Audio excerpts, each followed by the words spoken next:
Hey guys, what's up? It's Ripe again. In today's video, my homeowner association thinks of themselves as gods. They ban free speech and threaten anybody who speaks out against them. I exposed them on social media and they made a false police report to get me in trouble. I then fought them with my lawyer. Here is what happened. Let's dive right into the story.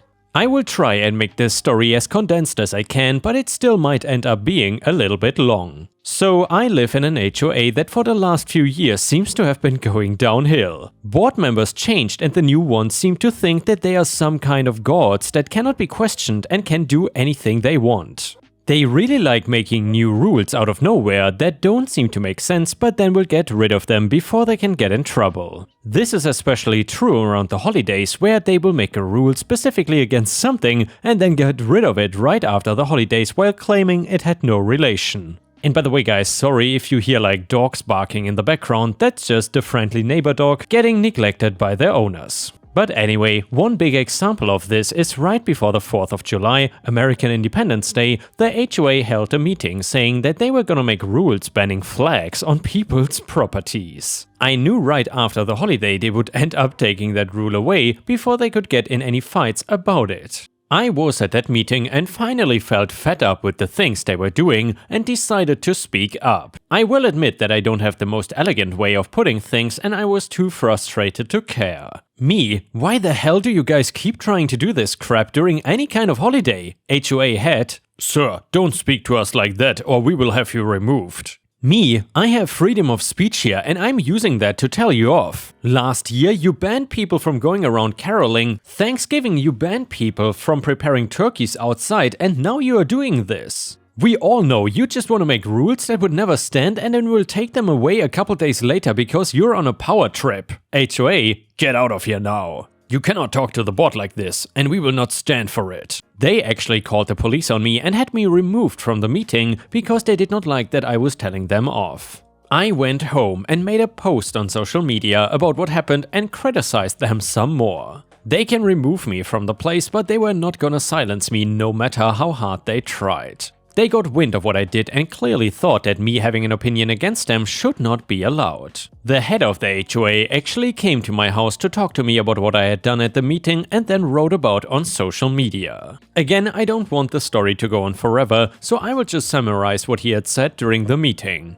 He was telling me that while I had the right to my opinion and free speech, I did not have the right to criticize the HOA in a public manner like at the meeting or on social media. He then told me to remove the post and send out a public apology or he would have to take further action. I told him that I had no intention of taking it down and the HOA was not protected against people's free speech. He said that if I didn't, he would get me removed from the neighborhood as I was not fulfilling the role of a good citizen, whatever that meant. When he realized he was not getting anywhere in talking to me, he actually called the police on me in my own house. He made up a story that he was trying to resolve an HOA matter and I was threatening him with violence if he didn't do what I wanted. I may have written a heated post, but not once in that or in any spoken conversation did I say that I was gonna hurt anybody. I got a big mouth, but I know where the line is. I was lucky that since there was no evidence, the police let things be and suggested that the HOA had just left and did not go back to my house for his own safety.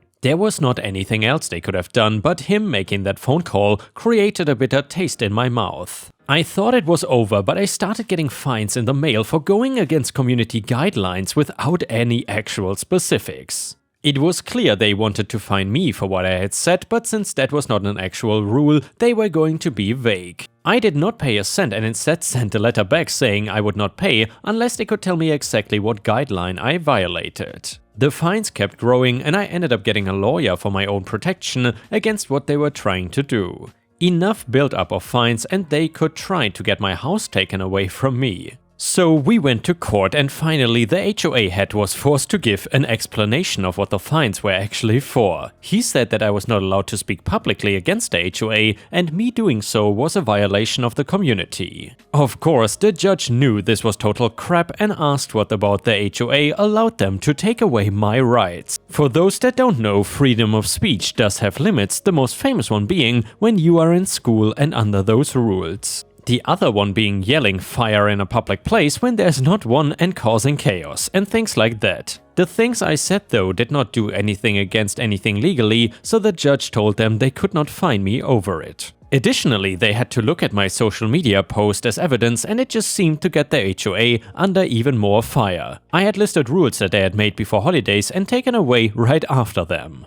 It turns out that doing so quickly meant the rules never officially got filed. This is why they never got in trouble, but now a judge was seeing the kinds of rights they had been restricting from people the entire time. They had no right to tell people the things they had been doing since this new board came into power. I wanted to also sue them for harassing me with the fines and threatening to remove me from the neighborhood. During this process, the fines had accumulated to over $300,000 and that they wanted me to pay them for my comments. That was thrown out, and instead a new fine was given, only this time it was the one they had to pay to me. They were given a $125,000 fine that they had to pay me because of all the harassment and threats. In addition to that, they were going to get looked at under a fine-tooth comb for all the things they had been doing in the community. Nobody was forced to step down, and the HOA was still standing the last I heard from it. The whole thing left such a bad feeling in me that I ended up within the next year selling my property and leaving the neighborhood of my own accord.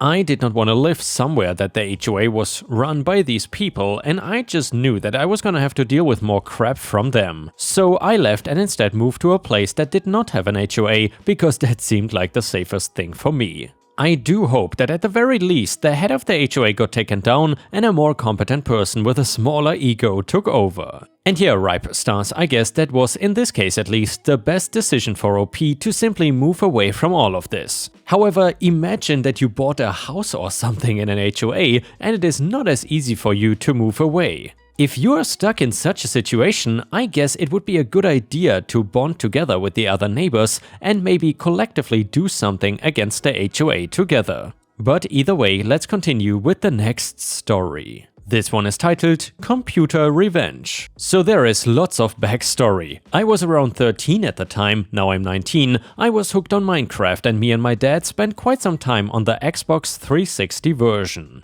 I got good grades in school, so he decided it was time for us to switch to PC. He already had a pretty good PC for his work as a programmer and IT administrator, and he wanted to get me a cheap laptop. We had a hard time and almost no money, so it had to be cheap and used. He saw an offer on Facebook Marketplace from a girl he and my mother met at a club he was DJing at a few years back. Let's call her Spaghetti Girl. She was selling lots of stuff because she moved in with her boyfriend and her kids. Among that stuff was a cheap laptop, nothing fancy, pretty scuffed, and only the network port did not work according to her. No big deal really, and for €50, $54 worth a shot. My dad contacted Spaghetti Girl and wanted to pick up the laptop just in time for my birthday. He had to wait for his paycheck, which was rough times. When the day came, he went to the agreed spot, but she did not show up. She called later that day and told my dad that she had to wait for her boyfriend to wipe the hard drive as she did not trust my dad. My dad assured that he had no intentions to snoop around in her stuff and he could help her with that. After all, he is an IT guy. No, my boyfriend works for the CIA and he is a hacker. Yeah, right, a CIA hacker in Germany by the name of Hans Huber.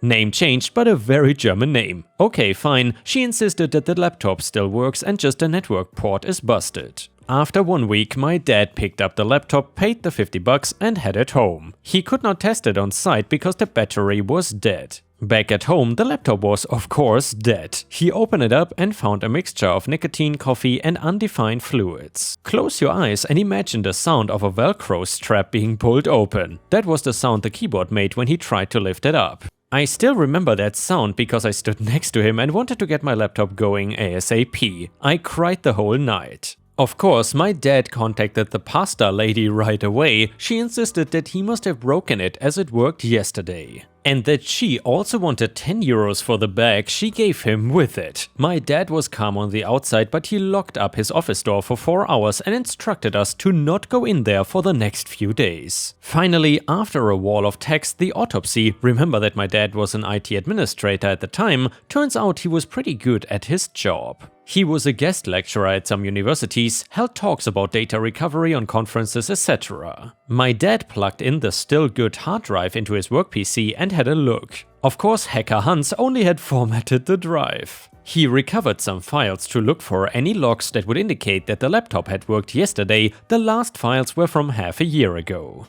And it was not shut down, as the dirty bit for Windows was also set. Everything indicated that the laptop was dead for at least half a year. Really great work, Hans. On the second evening, when my dad was looking for evidence, he stumbled across some pictures. One of an elderly man with a guitar, a few from the nightclub back in the days. I remember how I heard my dad laugh inside his office. But I was not allowed in and the door was locked. That upset me back then. Now I understand. The spaghetti incident, she had some pictures taken of her with some spaghetti meticulously rolled up into a circle on her breasts. There were lots of spaghetti, with a blob of sauce in the middle to cover up the nipples. Her boyfriend was sitting next to her with some chopsticks. I mean, who in the world eats spaghetti with chopsticks? And yeah, Ripe Stars, clearly that is the only absurd thing about this story. And by the way, who pays a photographer to take pictures of that? My dad tried to ask her for the money back and even offered to help and get her files back.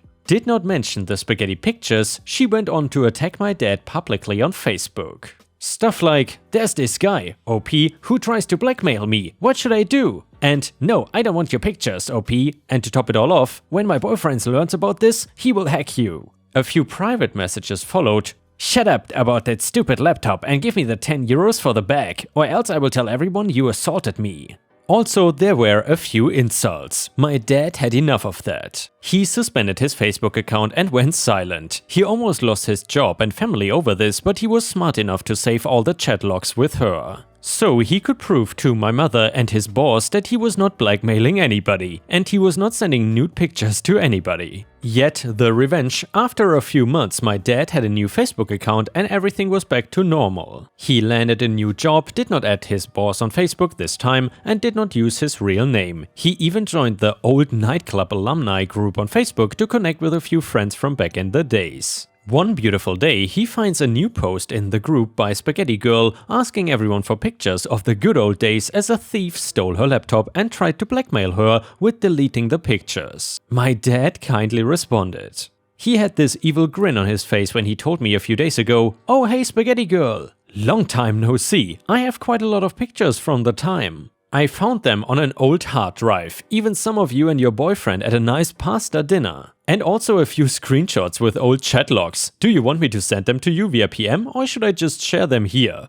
Nah, just share them here. As you wish." And hey, there is good also news for her. She also got the pictures of her recently deceased father back. The nice gentleman with the guitar in 160 by 160 pixels. The fallout, Facebook blew up that day and the weeks after, at least in our little slice of the world. A few things happened, she was dropped by her friends. In addition, they all cut ties with her. Turned out she pulled off a similar thing with a bouncer of that nightclub, got him fired and expelled from their group of friends. He was the creator of said Facebook group. The Noodle Witches and Chopstick Cucumber were quickly both tagged in all of the pictures by their former friends. Even her cat was tagged on one of the pictures. Her boyfriend Hans, of 12 years, recognized one of her photos that he paid for. So the picture had to be taken recently. He recognized the bed she was on as well. However, he was not the chopstick-wielding dude in the picture, he was now Han Solo. My dad never really looked that much at the pictures. So that's why he did not see that Spaghetti Queen had laid out quite a bunch of drugs. Weed, pills in a Ziploc bag in the background of her pictures, and this minor detail was discovered by the Chopstick Master's current girlfriend, who of course told the police, CPS aka Jugendamt Germany, both of their parents. The police could not do much, but their kids were taken away for a while. I don't know what happened afterwards, a few colleagues of her saw that post.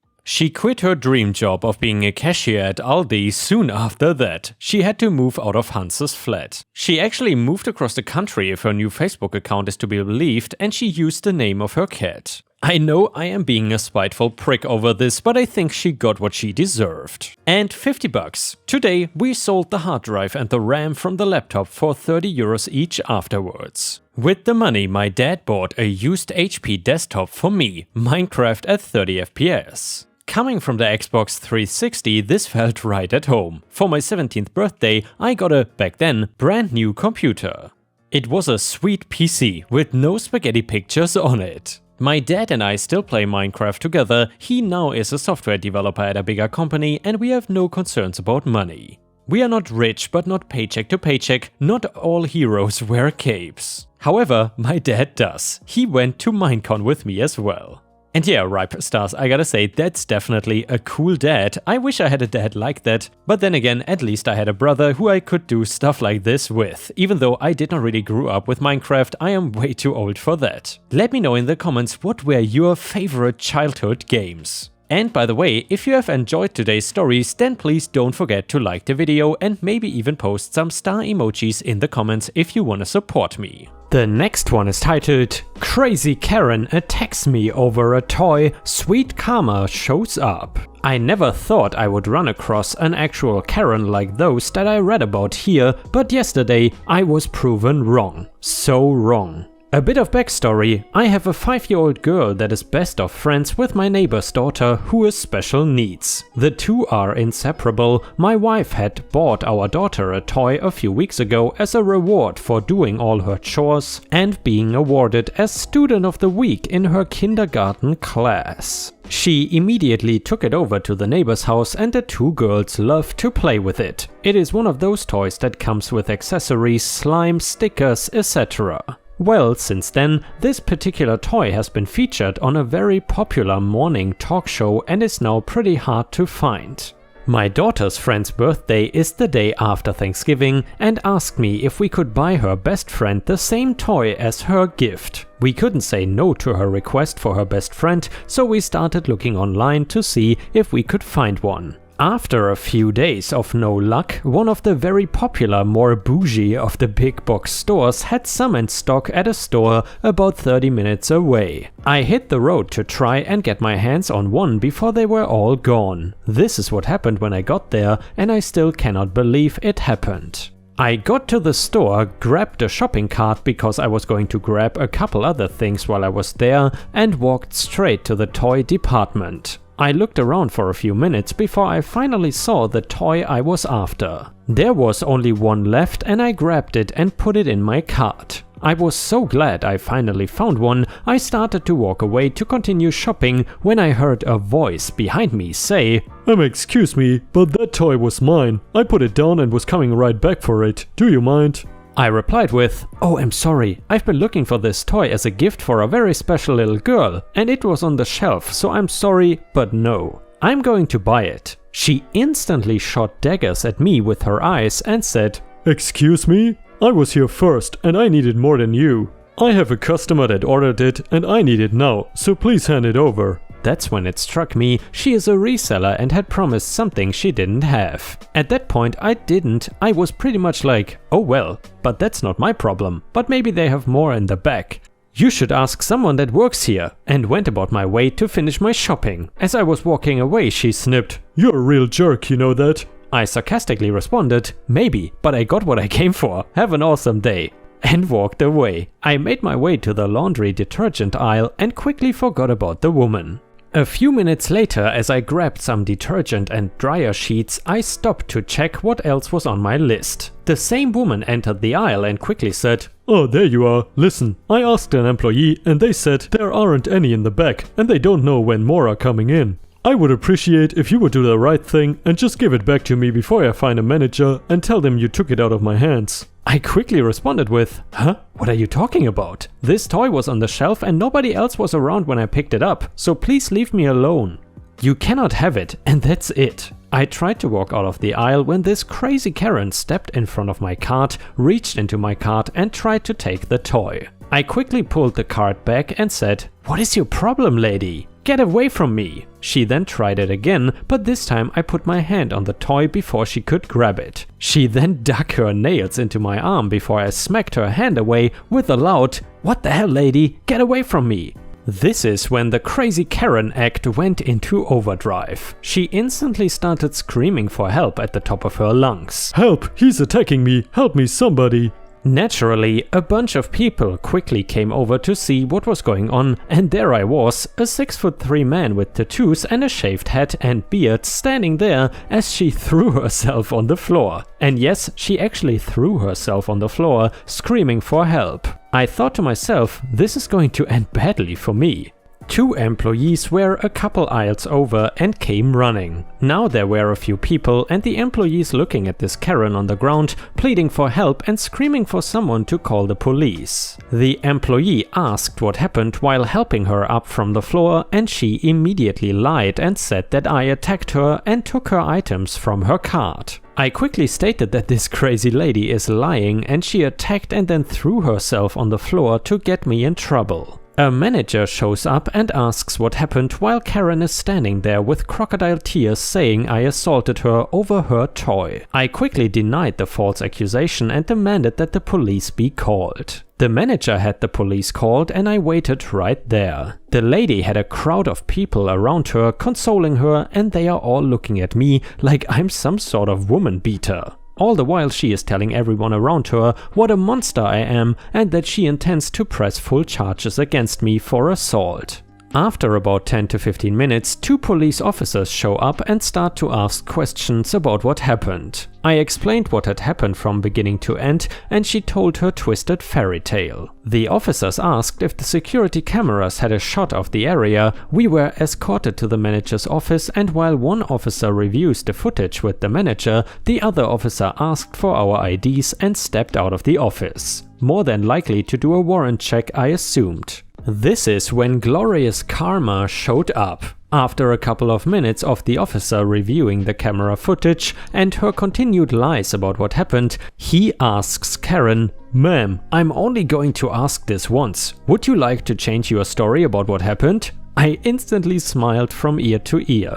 "What are you talking about? He attacked me and I want him arrested," said Karen. The officer responded with, "Ma'am, that's not happening." He then turned to me and asked if I wanted to press charges for assault. My answer, hell yes. Karen went pale as a ghost, she went on a tirade, and just then the second officer came back into the office, handed me back my ID, whispered something to the other officer, and then asked Karen to stand up and put her hand behind her back and arrested her for an outstanding felony warrant along with an assault charge. What an awesome outcome. The manager apologized to me for all the trouble as Karen was led out of the office in handcuffs. The officer photographed the scratches on my arm for evidence, gave me a copy of the report for the court, and wished me a nice rest of my day. The manager even gave me a $50 gift card that I used to pay for my purchase and went about my merry way. All this over a toy and self-entitlement. And I gotta say, Ripe Stars, this might be one of my favorite Karen stories of all time. I just love how the story instantly took a 180-degree turn.